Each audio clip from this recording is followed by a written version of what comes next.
Hello दोस्तों, स्वागत है आपका हमारी इस नई वीडियो में। आप देख रहे हैं आपका अपना यूट्यूब चैनल अप्रेंटिसशिप गाइड, जिसमें है all about apprenticeship training. Friends, in this video we will discuss about a new recruitment which was released by rights limited. तो दोस्तों इस वीडियो में अपन डिस्कशन करेंगे राइट्स लिमिटेड, जो कि गवर्नमेंट ऑफ इंडिया का एक एंटरप्राइजेज है और मिनिस्ट्री ऑफ रेलवेज के अंडर में आता है। इसके द्वारा एक रिक्रूटमेंट नोटिफिकेशन जारी किया गया। रेगुलर बेसिस यहाँ पे भर्ती निकाली गई, recruitment of professionals on regular basis. तो यहाँ पे वैकेंसीज निकाली गई, गुरुग्राम की ओर से निकाली गई, परमानेंट वैकेंसी है निकाली गई। राइट्स लिमिटेड नवरत्न सेंटर पब्लिक सेक्टर का एंटरप्राइजेज जो ministry of railways government of India के अंडर में आता है। इसका जो मेन काम और ट्रांसपोर्टेशन और यहाँ पे इंफ्रास्ट्रक्चर और जो इससे रिलेटेड टेक्नोलॉजी है उसको डेवलप करना है। Rights limited is urgent need of dynamic and hard working professionals as under. तो यहाँ पे हार्ड वर्किंग और डायनामिक जो कैंडिडेट है उनकी यहाँ पे वैकेंसी निकाली गई है। वैकेंसीज सबसे पहले तो यहाँ पे पीसी नंबर आप देख सकते हो, पोस्ट असिस्टेंट मैनेजर सिविल की यहाँ पे निकाली गई है। कैटेगरी वाइज ब्रेकअप में आप देखोगे तो अनरिजर्व की 9 वैकेंसी है, ईडब्ल्यूएस की 1, ओबीसी एनसीएल की 4 वैकेंसी, एससी की 2, एसटी की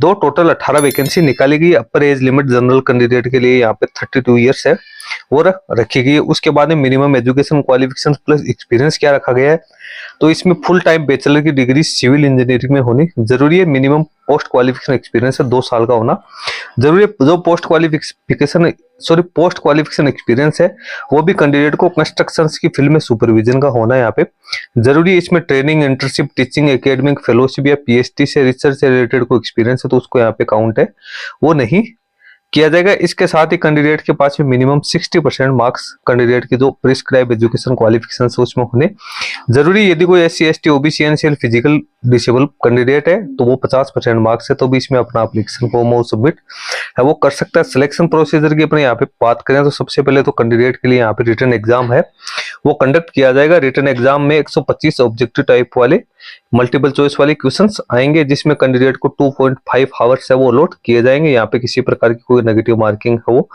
नहीं रखी गई है। इसके साथ ही जो फिजिकल डिसेबल पर्सन है उसको एडिशनली 50 मिनट यहाँ पे दिए जाएंगे। मिनिमम क्वालिफाइंग मार्क्स है रिटन एग्जाम में वो 50% रखे गए हैं। अनरिजर्व ईडब्ल्यूएस कैटेगरी के लिए, एससी, एसटी, ओबीसी, एनसीएल और फिजिकल डिसेबल पर्सन के लिए यहाँ पे 45% मार्क्स है वो मिनिमम प्राप्त करने जरूरी है। इसका मतलब ये नहीं है कि आपको इतने नंबर प्राप्त कर लोगे, आगे की प्रोसेस में शॉर्ट लिस्टेड किया जाएगा। ये मिनिमम जो एक ये मान के चलो कि क्वालिफाइंग जो मार्क्स का एक मिनिमम जो लिमिट है वो यहाँ पे रखी गई है। उसके बाद डॉक्यूमेंट स्क्रूटनी की जाएगी और डॉक्यूमेंट्स का वेरिफिकेशन है वो किया जाएगा। उसके बाद कैंडिडेट है उनको इंटरव्यू के लिए यहाँ पे बुलाया जाएगा, जिसके दौरान कैंडिडेट का ओरिजिनल डॉक्यूमेंट्स और जो फोटोकॉपी है उससे यहाँ पे है वो मैच किया जाएगा। इंटरव्यू है तो इंटरव्यू में कैंडिडेट को एक पोस्ट के अगेंस्ट है 6 कैंडिडेट को यहाँ पे बुलाया जाएगा। वेटेज की बात करें फाइनल मेरिट लिस्ट के तो रिटन एग्जाम को 60% वेटेज दिया जाएगा। इंटरव्यू है उसको 40% वेटेज है वो दिया जाएगा। इंटरव्यू में टेक्निकल एंड प्रोफेशनल प्रोफिशिएंसी के 30%, पर्सनालिटी, कम्युनिकेशन एंड कॉम्पिटेंसी के 10% मार्क्स है वो यहाँ पे अलॉट है किए जाएंगे। इसमें भी कैंडिडेट को minimum 60% marks unreserve EWS category को और 50% marks SC, ST, OBC, NCL और फिजिकल डिसेबल पर्संस को इंटरव्यू में मिनिमम प्राप्त करने यहाँ पे जरूरी है। अब रिलैक्सेशन की बात करें तो यदि कोई एससी, एसटी, ओबीसी का कैंडिडेट है तो उसको यहाँ पे एज रिलैक्सेशन दिया जाएगा। फिजिकल डिसेबल पर्संस को भी एज में रिलैक्सेशन दिया जाएगा। एससी, एसटी कैटेगरी के कैंडिडेट को 5 साल का, ओबीसी, एनसीएल कैटेगरी के 3 साल का और फिजिकल डिसेबल पर्संस को ये तो उसको 10 साल का मैक्सिमम यहाँ पे है वो एज रिलैक्सेशन वो प्रोवाइड किया जाएगा। नेचर और पीरियड की बात करें तो अपॉइंटमेंट है वो शुरुआती तौर पे तो 1 साल के लिए यहाँ पे कैंडिडेट को प्रोबेशन में रखा जाएगा। उसके बाद में कैंडिडेट की पोस्टिंग है वो एनीवेयर इंडिया और एब्रॉड कहीं भी की जा सकती है, जहां भी कंपनी की रिक्वायरमेंट रहेगी उसके अकॉर्डिंग कैंडिडेट को यहाँ पे है वो पोस्टिंग है वो दे दी जाएगी। उसके बाद में रिम्यूनरेशन की यहाँ पे बात करते हैं तो यहाँ पे जो भी रूल्स है कंपनी के उसके अकॉर्डिंग कैंडिडेट को यहाँ पे सैलरी वगैरह पेड की जाएगी। कैंडिडेट को असिस्टेंट मैनेजर सिविल की पोस्ट पे अपॉइंट किया जाएगा, जिसमें 40,000 से 1,40,000 की स्केल दी जाएगी।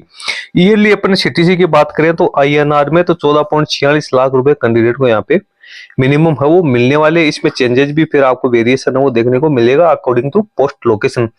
उसके बाद कैंडिडेट को यहाँ पे जो फी का पेमेंट है ऑनलाइन एप्लीकेशन फॉर्म भरते समय तो जनरल और ओबीसी कैंडिडेट को 600 प्लस जो भी एप्लीकेबल टैक्सेज है उसका पेमेंट यहाँ पे करना है एज ए फी। और EWS, SC, ST, physical disable candidate है उसको 300 प्लस जो भी टैक्सेज अप्लीकेबल है उसका पेमेंट यहाँ पे करना है। किसी प्रकार की कोई डिफिकल्टी या फिर क्वेरीज है रिगार्डिंग फी पेमेंट तो कैंडिडेट यहाँ पे कॉन्टेक्ट है कर सकता है, उसकी यहाँ पे डिटेल्स है दे रखी है। उसके बाद नीचे आपको वेन्यू और टाइम की बात करें तो रिटन एग्जाम वो 7 डिफरेंट लोकेशन है इंडिया में वहां पे किए जाएगी। कहाँ एग्जाम सेंटर यहाँ पे रहने वाला है तो आप देख सकते हो दिल्ली, गुड़गांव, कोलकाता, बेंगलुरु, मुंबई, हैदराबाद, गुवाहाटी और भुवनेश्वर। इसमें कैंडिडेट है वहां पे 2 प्रेफरेंस वो चूज कर सकते हैं ऑनलाइन एप्लीकेशन फॉर्म सबमिट करते समय। उसके बाद में यहाँ पे जो सिलेबस और रिटन टेस्ट है उसकी डिटेल्स आपको यहाँ पे दे रखी है। सिविल इंजीनियरिंग में कौन कौन से टॉपिक्स है वो कवर किए जाएंगे उसकी पूरी डिटेल्स आपको दे रखी है। एप्लीकेशन फॉर्म भरने के लिए सबसे पहले आपको इसकी ऑफिशियल वेबसाइट www.rights.com के ऊपर जाना है। उसमें जाने के बाद कैंडिडेट को सबसे पहले तो अपना रजिस्ट्रेशन करना है, उसके बाद कैंडिडेट को अपना एप्लीकेशन फॉर्म वो सबमिट करना। एप्लीकेशन फॉर्म सबमिट करने के बाद कैंडिडेट को उसका प्रिंट आउट निकाल के अपने पास है वो फ्यूचर रेफरेंस के लिए सुरक्षित रख लेना है। उसके बाद यहाँ पे आप देख सकते हो 10 नंबर का इंपॉर्टेंट टॉपिक है, एक copy of this online application form containing the registration number is to be printed, signed and retained.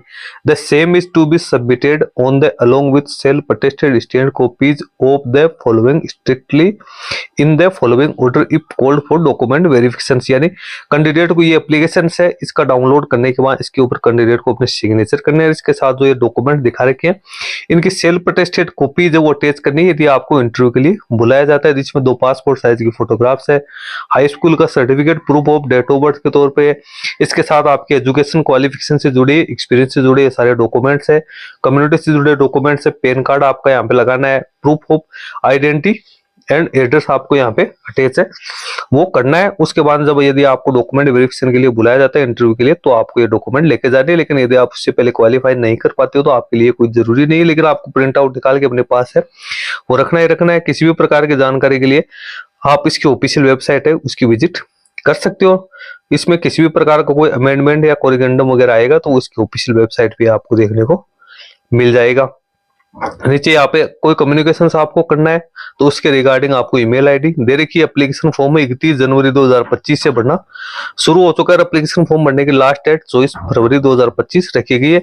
Admit card है वो 27 तो 2025 तक इसके एडमिट कार्ड जारी हो जाएंगे। रिटर्न टेस्ट की जो डेट है वो 9 मार्च 2025 को हो सकती है। प्रोविजनल आंसर की है वो 10/3/2025 को अपलोड की जा सकती है। ऑब्जेक्शन विंडो है वो 10/3/2025 को ओपन कर दी जाएगी। इंटरव्यू की डेट है वो सेपरेटली आपको इंटीमेट कर दी जाएगी। दोस्तों शेड्यूल इसका बहुत ज्यादा बिजी दिया हुआ है, इसमें टाइमलाइन बहुत कम दे रखी है।